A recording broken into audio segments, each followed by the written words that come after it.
We begin this hour with that breaking news in Alberta, where thousands of people are on the move out of Jasper and Jasper National Park, making slow journeys winding through British Columbia as they flee a wildfire that roared into the area last night. This is the latest picture of the situation shared online by Alberta Wildfires. The map shows 2 fires on the northern edge of Jasper National Park, but officials are also reporting another dangerous fire, that one burning close to the south of Jasper, blocking one of the precious few routes out of the area. Paige Parsons is on this story for us from Edmonton. So, Paige, bring us up to speed on what is happening. Juanita, people in Jasper had very little notice last night when the fire danger escalated quite suddenly.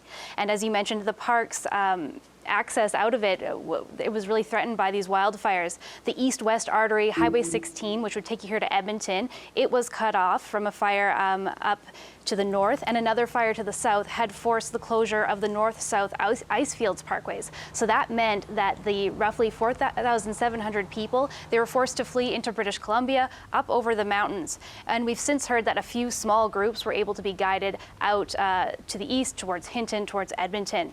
Though the latest we've heard from the municipality of Jasper is that the evacuation, it's going well. And in an update this morning, Parks Canada said their fire team, they're assessing the situation and they're working on getting more crews in today to try to protect the community. And Paige, what are we hearing from evacuees? As you can imagine, last night this was very sudden. It was very stressful for people. We spoke with Stephanie Gertz, who spoke to us while she was in traffic, moving with her family, fleeing this morning, and here's what she had to say. It was kind of shocking, and we didn't know necessarily how to handle it or how quickly we needed to evacuate.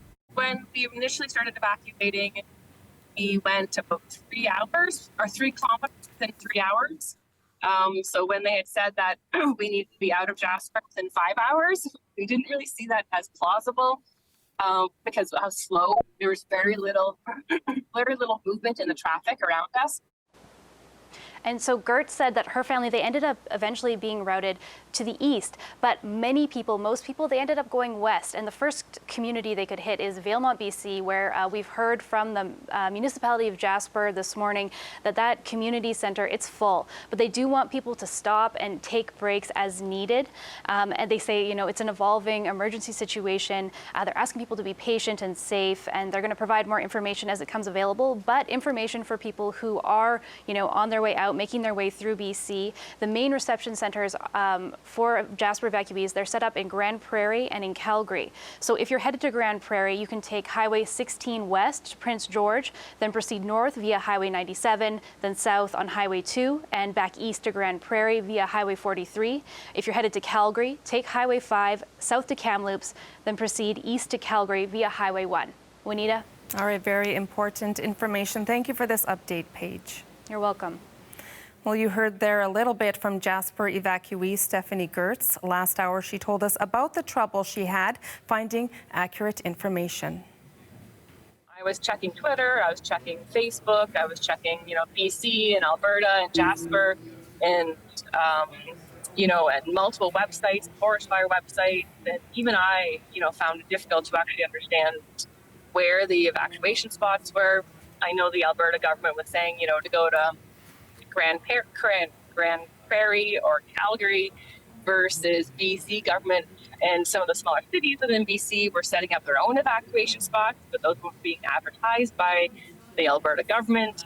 But if you kind of just looked around different Facebook groups, you could find information. But if for seniors or people that don't really use social media, I could see it being extremely difficult to know anywhere to go. That was Jasper evacuee Stephanie Gertz speaking to us from the road last hour. Well, many of the people leaving Jasper are heading to BC, which is dealing with its own wildfires. CBC News has calls out to officials there for an update on the fire situation. We will keep you informed on the latest as we learn more.